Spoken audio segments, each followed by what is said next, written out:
Oscar nominations have been announced. Yes. I bet you're gassed.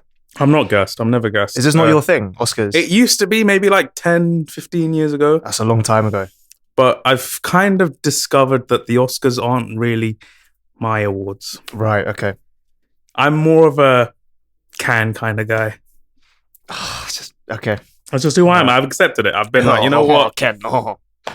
Because with the Oscars, there's so many times where the nominations are announced, and I'm just like, none of this stuff is good. You know? Before we begin about the Oscars, right? Like, I know what the Oscars is, but like, what's the process of the nominations and stuff? Like, how does it actually work? Like, where do the nominations come from? Who decides that shit? Like, how does it work? Give me a bit of an insight into it. So I wasn't aware that I was going to be given this interrogation. So I would have dusted up on. Oh, this is an interrogation for you. Research. You're a film person. How do you not know this? Okay, so like I've got a vague idea. Well, to give me the vague idea at least. There's something called the Academy. Okay. Right? And that is a committee of people that are like film adjacent, film critics, like people in the industry. And you need to be chosen. People choose you to be a part of that. Okay. I feel like who number of them? The people that are already in it. So like it started off with a group of people, and then those people chose more people, and it's like a pyramid scheme. Very selective of an academy. Yeah, but nepotism. like it should be. Oh, it should be gatekeeping. It's not a gatekeeping of opinions on film. Okay. I think what I'm trying to ask, right? What I'm trying to go into is, are the Oscars, is it a popularity vote? Or do you think is it genuinely about the quality of films and the actors? What has it become now? No, I think so. If this is what you want to get into, we can get into it. It's basically got an identity crisis right now. Okay. It doesn't know what it wants to be. It doesn't know whether it wants to remain that kind of gatekeepy, this is actual good film. Right. Or if it wants to be popularity vote. I feel like it started off here. Right. And over time has kind of been drawn to the popularity vote side of things. Okay. Especially with... Oh, no, I don't want to get into it. You don't want to get political? Say it. Or political. As in, like, I believe it's hosted on a channel which is owned by a very big mousy corporation. Wow. And a lot of the mousy films get nominated. The mousy films, the mousy films include things like Star Wars and MCU and all of that. But listen, if you're personally affected by any of the things he's saying, listen, I'm just saying, there's brainwashing going on. Fine. But so and all these people in the academy get these screeners, and they decide, they put votes in for what they think should be nominated. So I thought I'd just go over some of the categories and the films included, and just give you my thoughts quickly. Sure, go for it. Let's start off with Best Picture, because that's the big hitter. That's the most important for me. Barbie has been nominated, but there's the I've read about the snubs. The controversy. The snubs. The controversy. We'll get onto that. We'll get onto that when I get to that category. Killers of the Flower Moon. Yes, of course. Scorsese film. It's going to get nominated. Great film. Oppenheimer.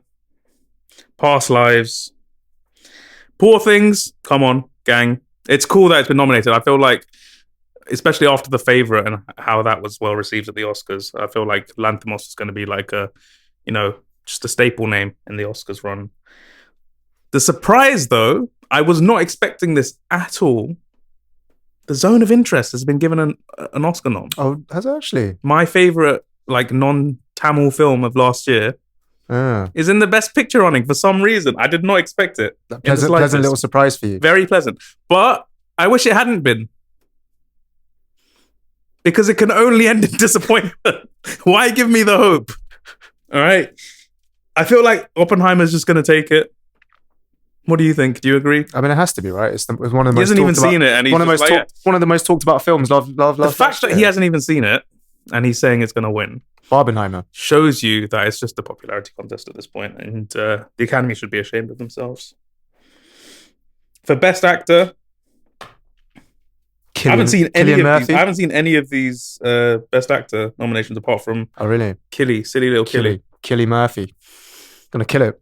Yeah, I don't mind it going to him. I've heard Paul Giamatti has done Oh. very well in the Paul holdovers. Giamatti.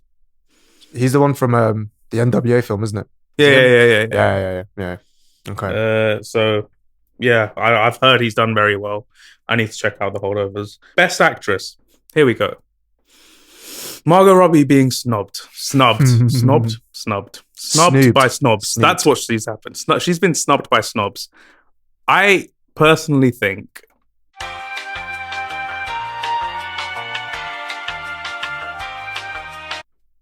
Ryan Gosling was the best part of Barbie. I am so sorry. The only 2 times I laughed in that film, both were because of him. And it's okay. It's okay that he was, because Margot Robbie was the best part of an earlier film this last year, which was Babylon.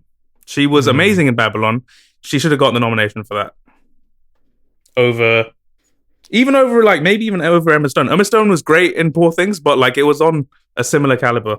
I wasn't even crazy about Babylon, but I thought Margot Robbie was really good in it.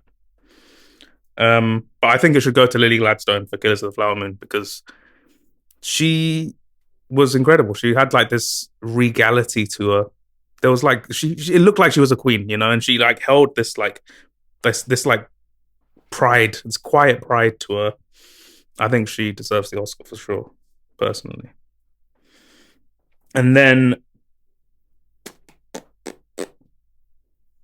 Best Supporting Actor, I think, should go to Robert De Niro for Killers of the Flower Moon. I know Robert Downey Jr. has been nominated for Oppenheimer. I don't think he deserves it. Mark Ruffalo's... Okay, fine. No, I changed my answer. Mark Ruffalo for Poor Things, 100%. I'll take that. Yeah, he should win. He was great. Is that supporting actor? Yeah. He was incredible. Who else isn't it? Is Ryan Gosling in there as well? Or no? For Barbie, yeah, damn. He is, yeah. But like, I'm not... No. You're not rating... Barbie was shit, guys. I'm sorry. Supporting actress, I haven't seen any except for Emily Blunt. I was saying for supporting actress, again, I don't know. I didn't watch the film, but the one from Barbie. Oh, America Ferrera. She's Ugly in Betty. there. Ugly Betty. She's in there. And Margot Robbie isn't. Why are you laughing? I just think that's kind of funny. Why? I don't even care about it, but I think that's kind of funny. No, but why? Just explain. Like it's a film about Barbie, and Barbie isn't in the nominations. But like, if America Ferrera's performance was better than Barbie's, what's wrong with her being nominated? No, I'm not saying there's anything wrong with her being. It's just because no, she probably. I don't know. I'm not saying she doesn't deserve to be in it. That's not what I'm trying to say. She doesn't. But like, carry on. No, but that's not what I'm trying to say. I'm trying to say it's just funny that Margot Robbie isn't in it. No, I don't think that's the case. I feel like just because you're in this big movie doesn't mean you should get nominated. I read this, right? Tell me, obviously this is what I've read. This isn't my opinion, all right? I'm just going to say that now, okay? Before he starts crying. What I read was, right, basically the Oscars or the Academy, they prefer serious performances, right? This is very true. And that's why, like, Margot Robbie didn't get it, because apparently her role was why was Ryan Gosling? Ryan Gosling was even less serious. Well, I don't know about Ryan Gosling, but apparently the reason why America Ferrera is in there is because hers was still very comedic, but apparently she had one little monologue about women or something. Oh. And that's why, like, there's an element of seriousness to it. That's why she's in it. Is that true? Do you agree? Or no, the Academy definitely prefer more serious films. Than like comedic performances. Yeah, that is an issue for sure. Oh, that is an issue. Yeah, I'm a fan of comedy. No, I rate that. Poor Things was a huge comedy. The whole thing was hilarious, and I think Lanthimos should probably win for Best Director. Even though my favorite film of last year was The Zone of Interest, I think the better director maybe was Lanthimos, because I thought the set design and like just the overall style of the film was kind of incredible. But Zone of Interest should win Best Picture. Fair enough. So there's favoritism towards serious performances. Yeah, for sure. Yeah, fair enough. But yeah, I don't know. I think it's kind of easy to not take comedy seriously. Yeah, I know what you mean. You know, like, because it's there to make you laugh. Yeah, it's there to not be serious. But actually, some comedic films they're juicy. They are juicy. It's like again, going back to Ballon d'Or. It's like how they prefer attackers. Right. Like most of the people that win it are attackers because it's easier to say like you see the goals, you see the skills, you see rather than like a defender and a goalkeeper. So it's I don't know. It's pretty obvious that they do that. I think. Interesting. So yeah, I feel like Zone of Interest should win a lot of these awards, but it won't, and it's sad. It is what it is. And It's Poor the Things Oscars. should win for everything it's nominated for, which Zone of Interest doesn't win. That's where I stand. Everything else that I haven't seen, everything else I have seen can suck a dick, as far as I'm concerned.